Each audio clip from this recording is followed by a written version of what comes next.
Hello, how are we doing today? So, this is one of the videos, not your conventional learning, teaching, event video.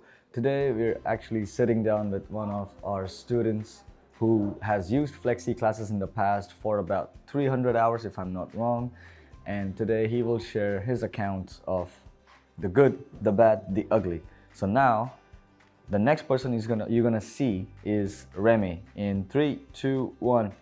So I mostly did vocab and grammar classes. The way Flexi Classes work is you actually generally choose a kind of topic, so Chinese New Year, for example, and you'd go through vocab related to that, so parties, a bit of background stories, and then usually 1 or 2 grammar points, so how to use 是的 to emphasize something, things related to that. It's mostly vocab and bits of grammar here and there.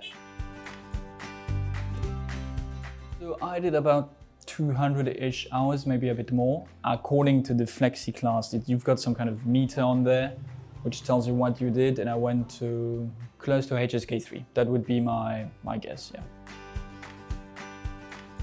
It's extremely easy. It's not something complicated. You basically log in. You've got a whole screen with whatever class you want. You just tick, oh, I want HSK whatever in maybe Shanghainese or Beijing. I always try to get Beijing because that's the academic one. Then you've got classes listed. You choose whichever one you haven't done yet. Just click on it and yeah, you're in. It's that easy. Of course, you've got the timetable. Just be careful which time you put in, because I think the first time I actually did it, I put France, which yeah, was a bit funky when I had class at something like 3 in the morning. But extremely easy. You've got your class, you log in, you click on it, and that's pretty much it. Outside of the fact that it was way too easy and convenient, different teachers from different areas in China.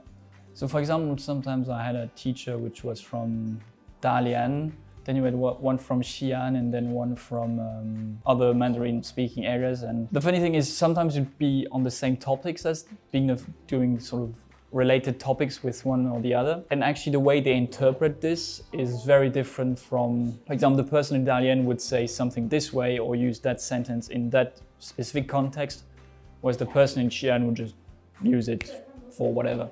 So I guess you got quite a bit of diversity from where you were. Especially I was doing this in Hong Kong, so which was, again, you get a local immersion experience behind your screen somehow. That was really nice. One thing I always struggled a bit was finding back my lessons. So basically for each lesson you've got a PowerPoint PDF file through which the whole class is. And if you want to go back on them, it's a bit tricky to find them back. You have to go back to your classes, find which one exactly it was. They're not all sort of stored in one same spot. And sometimes the teacher puts notes on it because you were talking technicalities of said vocab or grammar structure. And it's always a bit funky to find which one it was. It gets a bit messy, but that's honestly all I have to say. It's extremely convenient. If you're short on time, you only want to do specific topics, it's the most extremely customizable experience, that's it. It all depends on your aim. I wanted to do intensive Chinese, and that's why I'm actually here in Taiwan now. But because of COVID, I did Flexi Classes. Flexi Classes isn't as good for that sort of large, long program immersion, but it is good as you'll get quickly lots of vocab. I mean, I had did HSK 3 in 6 months-ish worth of time in terms of just vocab on my own. And it's extremely customizable. So if you want to do 5 hours one day and then nothing for the rest of the week, then yeah, I can do that. And on that, back to the boring guy.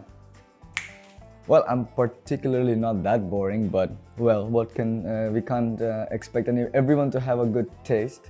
That being said, jokes aside, thank you so much for watching this video. Thank you so much, Remy, for your time for the past 2 days. And yeah, it's just, he's right there. See you guys in the next video, next time, and have a good one.